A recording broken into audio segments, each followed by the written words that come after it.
morning, Trinidad and Tobago, and welcome to the Bourse Report. Well, today we're taking a look at financial results yet again, and we're focusing on the banking sector, namely the 6-month or fiscal half-year results for the First Citizens Group, as well as NCB Financial Group, or NCBFG. Now, both banking groups would have reported lower earnings amid some fairly challenging circumstances, as I'm sure is quite understandable. Let's take a look at how these groups would have performed respectively and what investors may expect in the months ahead. Turning first, no pun intended, the earnings per share generated for that 6-month period ended March 2021 was $1.21, which was a 24% odd decrease from the $1.60 recorded in the prior comparable period. Now, net interest income and income generation was one of the harder hit components for the first group. Net interest income was down just around 11% from 856 million to just around 760 odd million TT, with total net income declining that 9.5% from 1.179 billion to just over 1.06 billion TT dollars. Impairments, net of recoveries, would have also increased quite a substantial 84 odd percent. From 27.3 to 50.4 million, a sign of deteriorating credit quality to some extent. And operating profits ultimately would have declined just around 24.5% from 569 million to around 430 million.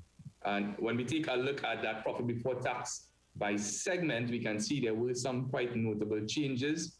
When we take a look at their results from retail and corporate banking, we can see that there was a 30% odd decline in their largest segment by profit before tax, traditionally falling from 499 million to just around 349 million in that blue segment.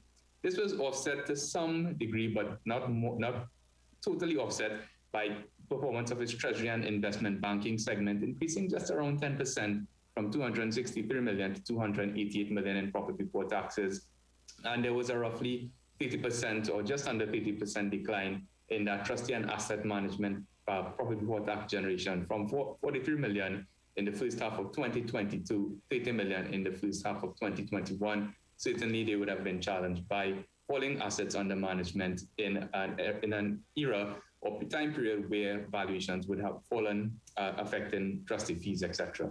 So when we take a look at first dividends per share, which is what investors often look forward to, we can see that there has been a declining trend since fiscal 2019. Now, in fiscal 2020, there was some uncertainty, and in fiscal 2021, that is continuing through. When we take a look at the first half dividends in terms of the total interim dividends declared on any financial year, we can see that in that bright green segment for fiscal 2020, the H1 or interim dividends for the first half of their fiscal 2020 was 72 cents. That would have declined roughly 10% to 64 cents in the first half of fiscal 2021. So, of course, investors would be eagerly looking on to see what takes place with respect to dividend payments in the second fiscal period for First.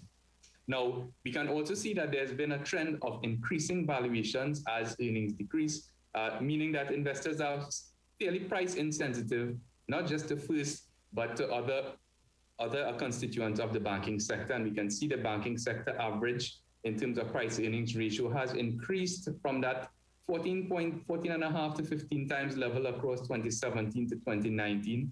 In 2020, it was elevated at 21 times, and it continues to climb at 22.2 times. So perhaps investors holding out despite lower dividends and lower earnings for better days ahead. The question, of course, as to when those better days will materialize is certainly on the minds of most investors. So at the price of $45.20, First is trading at that price earnings ratio of 22.5 times, in line with the banking sector of 22.2 times, and offers investors a trailing dividend yield of 2.9%, which is above the banking sector average of 2.4%. Now, there is a deal in the pipelines, of course, which would have been announced subject to regulatory approvals for First to acquire Scotiabank's Guyana operations, and that would certainly generate some growth through acquisitions, but with reinstated lockdown measures in its major jurisdiction of Trinidad and Tobago, and that looming economic uncertainty or continuing economic uncertainty, Bourse is going to maintain a neutral rating on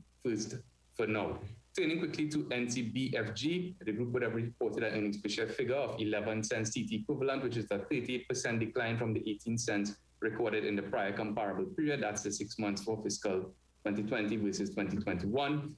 We can see that net operating income in NCB's case was actually up 9.1% from 2.4 billion TT equivalent to 2.629 TT billion equivalent. Operating expenses, however, also ballooned from 1.8 billion to just under 2.1 billion, and that led to a decline in profit before taxes of around 3.6% from 578 million to 557 million. But profits attributable to equity holders of the parent would have declined at 38% from 421 million to 259 million. Of course, the minority interests be playing a part in that particular case of NCB. Now we can see that there was some modest declines in most of its operating segments, but there was a roaring comeback in terms of its gains from investment activities and gains on FX from 46 million, or almost an 8-time increase, to 370 million TT equivalent, which would have offset some of the declines in its other traditional segments: net interest income, fee and commission income,